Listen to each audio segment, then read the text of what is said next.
Hello there. Good morning, good afternoon, good evening, wherever you are.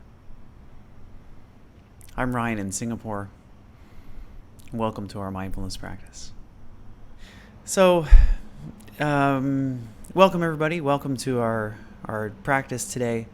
What I'm going to do today is talk about regular practice.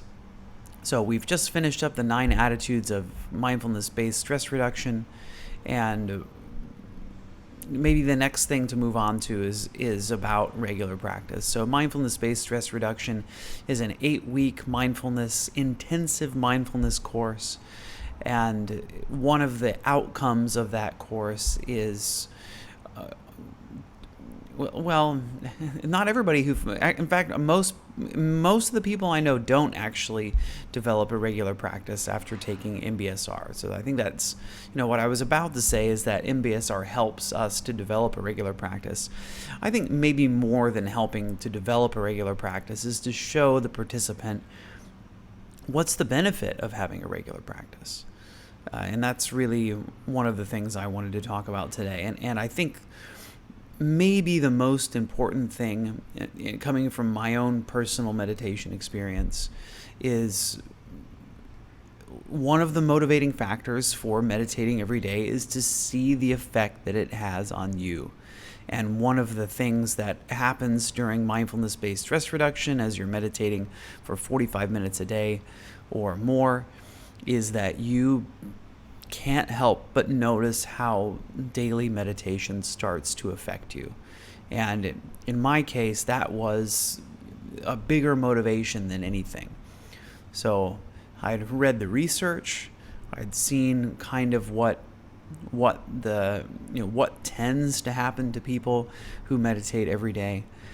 So I have some intellectual idea about what is going to happen with daily meditation. But nothing was quite as impactful as seeing for myself how daily meditation affected me. This really helped to cement that habit as something that, instead of being just a passing phase, was something that I decided to integrate into my life, as I could see. I suppose some people do ask, well, what was the biggest shift that you saw as you moved from a person who didn't meditate every day to one who did? And the one thing that I think was most obvious and most impactful was that I could see that I had more time to respond to crises in my life than I did previously. That before meditation, I found that I was very reactive, that there wasn't really much time between stimulus and response, that stimulus and response were right next to each other, and that there wasn't any gap between those two, that something happened, and it's almost like watching a movie or a videotape, right? That this thing happened, X causes Y, right? And these two things are happening pretty much right after one another, without any conscious control on my part. He made me angry, right? I think we all say this from time to time. He made me angry. Whereas if we really look at our response, we'll see that I became angry, right? That sure, there was an external force that if there wasn't that stimulus outside, then the anger wouldn't have happened in the first place. Yes, but this is me. This is the realm of me. What responsibility do I have for my own emotional state? And something that makes me angry maybe doesn't make you angry, right? And so the more we kind of break down these strong emotions, the more we can see that, really the one responsible for the response is me. And, not to say that you should never get angry, but just to do it with a kind of awareness, right? So if I am getting angry, am I doing so because I think it's going to benefit the situation, that I think it's going to benefit me? And I think you'll discover that more times than not, our thinking that anger is going to benefit the situation in the long run tends to be in error most of the time. So it really is the power of the pause. And I always tend to quote Viktor Frankl, between stimulus and response, there's a space. In that space is our power to choose our response, and in that choice, in that response, lies our growth and our freedom. So that's really where true growth can happen, and I think that was my main motivator for meditation in the first place. So today's topic was originally I wanted to spend more time just giving tips as to why to meditate every day, but really or how to meditate every day, and not so much about the why. So I think I'm going to have to table that to another time. So there are certainly ways that you can improve the chance that you're going to meditate every day. But I'm really today, as you can see, I'm focusing on one. One is that change in your life. So I would recommend, if you don't meditate every day, that you try it for a month. And if you can, try for more than 5 minutes a day. Try for 20 minutes a day. Or, if you really want to make sure you see the effect, try 40 minutes a day. And I know that's really hard to say for someone who's a beginner, and I think that's why MBSR, mindfulness-based stress reduction, can be a real challenge for people to take, because of the long, it's basically going from a person who has never meditated before, which, this was me as I took MBSR, never meditated before, to a person who meditates for 45 minutes to an hour a day. It's challenging, but I think it's worthwhile to try, just so that you can have 1 month or 8 weeks, in the case of MBSR, 2 months of seeing what that impact is like, so that you can go, okay, wow, this is something that is impactful for me. Or in some cases, people walk away from MBSR and go, well, this wasn't for me, and immediately stop meditating. But it's useful to understand what the impact is, because in my case, and I think a lot of people's case as well, you'll discover that this is the primary motivator for meditation, is that what impact it has in my life. I go, hey, wait a minute, I don't want to lose this. I want to make sure that as I continue throughout the rest of my life, that I continue having this ability to pause between stimulus and response. Because if it was so simple as to just going, oh, okay, when something happens that's difficult, I'm just going to pause every time, right? I think we all know cognitively that it works, that pausing when something challenging happens, when we feel strong emotions, is going, ooh, what is that? So Frank's chasing. Ooh, okay. Right. Speaking of strong emotions, there's some kind of large insect moving around my living room right now. I'll just trust Frank to take care of it, and try and get into the meditation. Notice my fear as it comes up. Yeah, Frankie's got my back.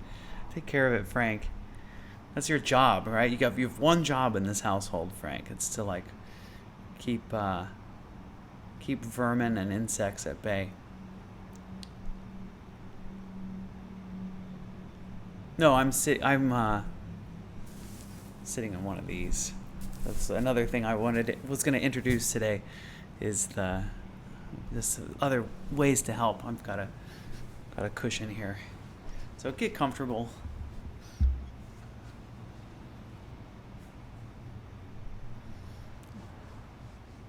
So this is practice.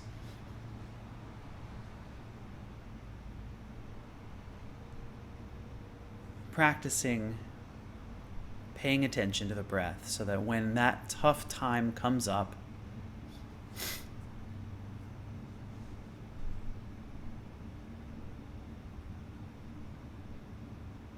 you're already used to it. You already know.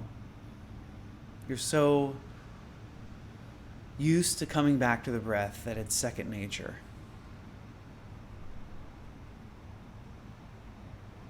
You remind yourself, yes, there's the breath.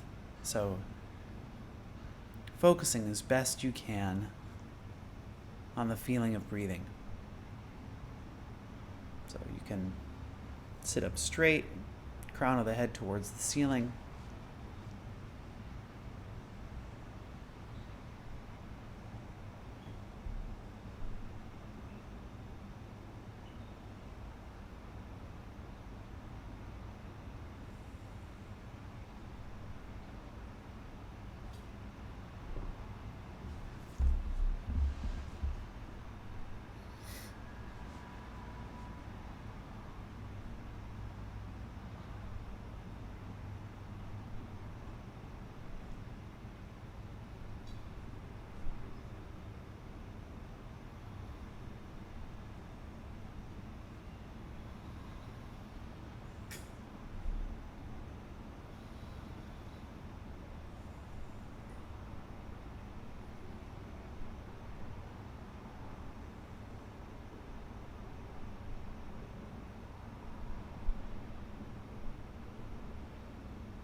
Seeing if you can pay attention to what it feels like to be breathing.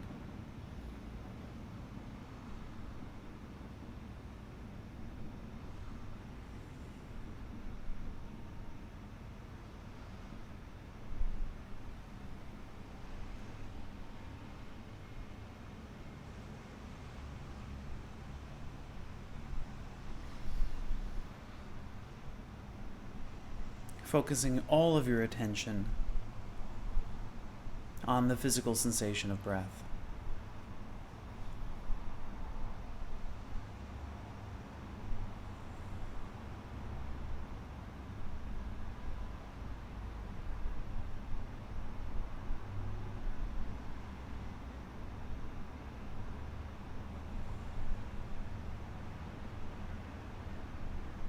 As you breathe in, being fully aware of what it feels like to be breathing in. As you breathe out, being fully aware of what it feels like to be breathing out.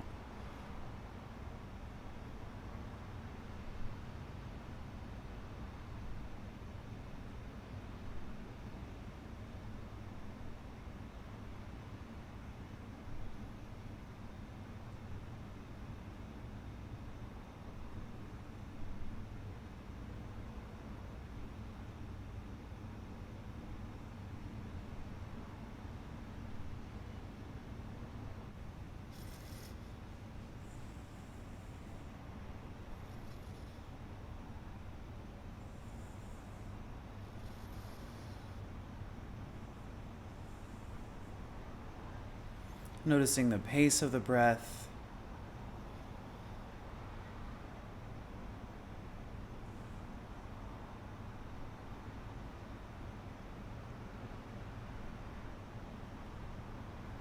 The depth of the breath.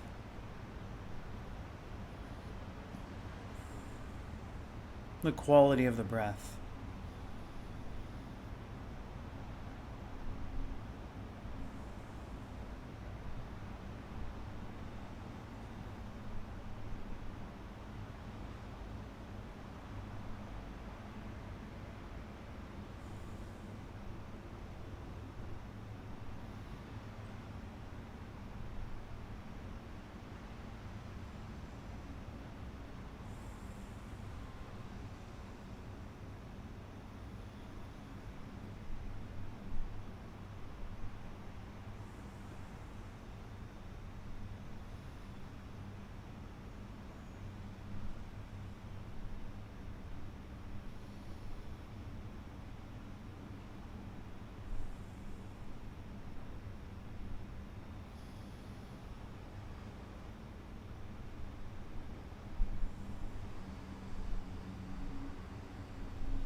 And as the mind wanders, as it will, to various thoughts, to other sensations not related to the breath, just remember, you haven't failed. You're not doing anything wrong.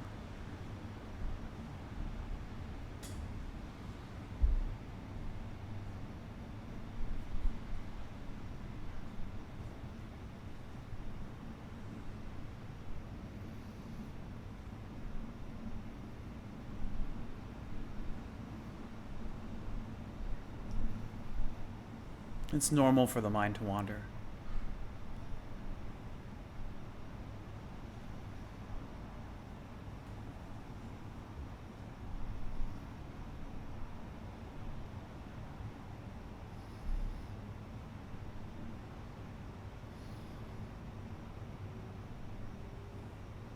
So can you be gentle with yourself?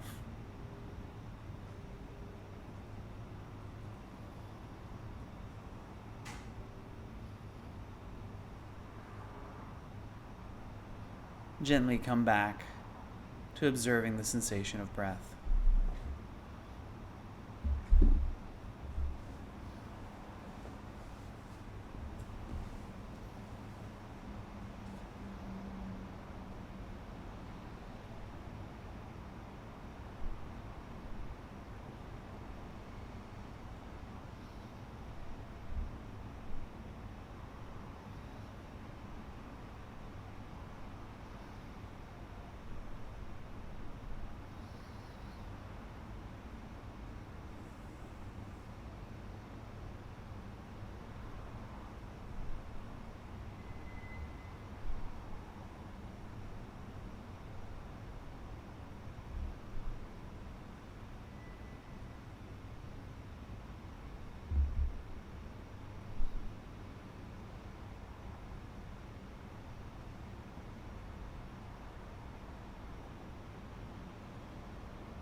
Okay.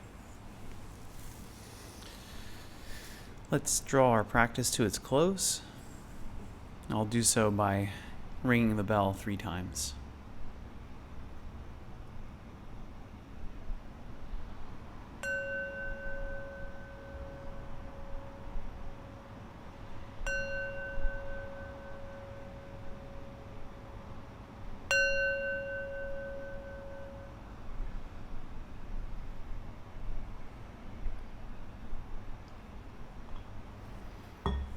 Okay.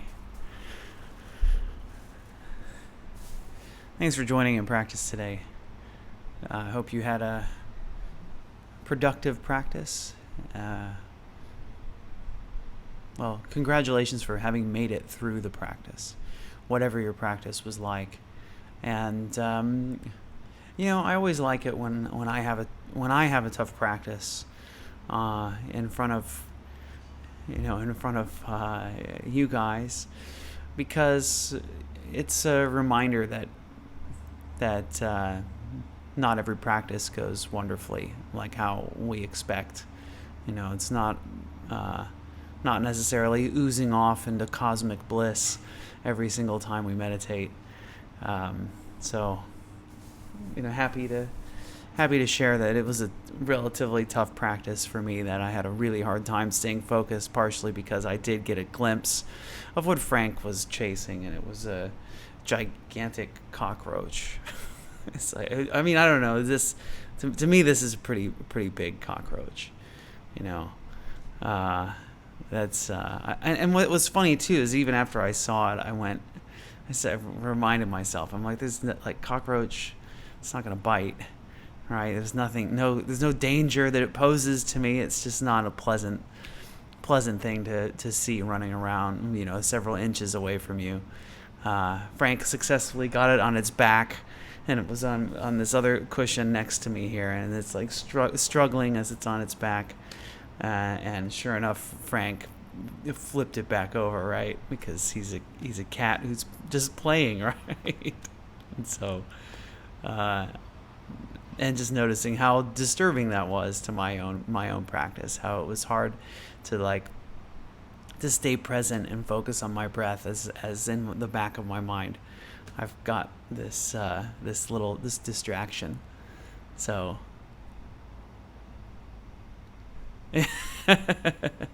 no, I always sit elevated, right? And that's a part of a tip for the meditation practice, is to elevate your hips over your knees, higher than your knees, so that you can sit for a longer period of time comfortably. And so every time, I guess these days, I'm I just like to sit up a little bit, sit down while I'm talking, and then while I'm meditating to go get back up on my cushion. So yeah, I know there he is in the background. Hope maybe he's. Yeah, let's see, there he is. Oops. Maybe he's finally found it. It is, well, and that's it. It's better for the back. It's more comfortable for your back. If you sit right on the floor, and you can, just you'll end up being a bit tighter. So, thanks. So thanks everybody for joining. And in the spirit of a bad meditation, can you be aware of that, and can you try to be okay with that and not judge yourself? I suppose I have a lot of practice at not judging my bad meditations. So it doesn't really affect me much anymore when I know that I'm not focused, and just go, well, this is the Ryan that's here today. The Ryan that's here today has something else on the mind, and today it was a huge cockroach running around my living room, and which of course leads to other thoughts, right? And so this is interesting to see as well, is to see that relatively out of control thought train, right? It's like, okay, my 1-year-old must be dropping food all over the place. Like I bet there's, and then I start like blaming people in my mind. I'm like, I bet it's this person in my household who's not tidy and dropping food and I don't know where the cockroaches come from. I haven't seen, and frankly, this is the first cockroach I've seen in my house since living here. So that made right, and so that was all part of this thought train that kept going on. So, and then if I tell my Insight Timer audience that I have a cockroach, are they going to judge me and think that I'm a person who lives in a dirty way, right? Like, not that such an advanced thought came up, but something to this effect comes up because of our, the feeling of cockroaches being dirty.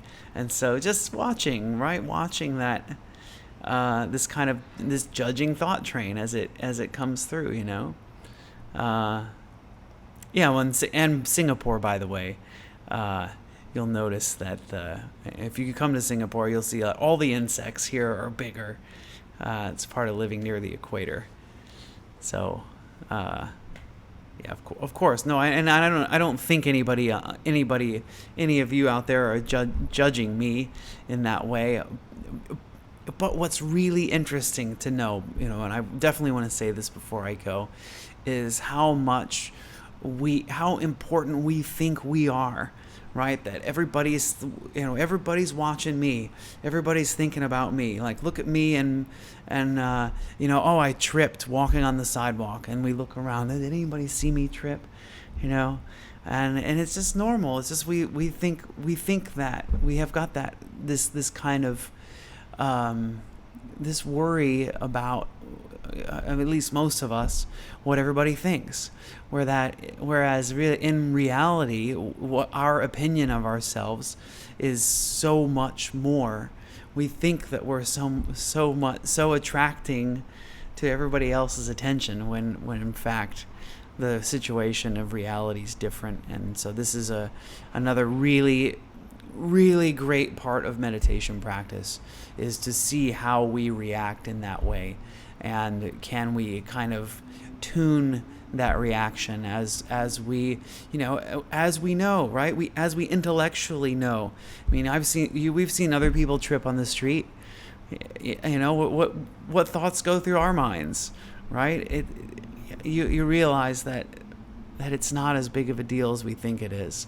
And I think as we start to see ourselves with that kind of clarity, it helps to, one, make those dumb mistakes look less severe and less judge ourselves less because of it, because we realize we aren't being judged nearly as much as we think we are externally, and that can allow us to let go of the internal judgment that we have of ourselves. And yeah, I'll stop now. It's fun as it is to talk about that. I hope that you're seeing benefit and results in your practice. I hope you'll keep it up.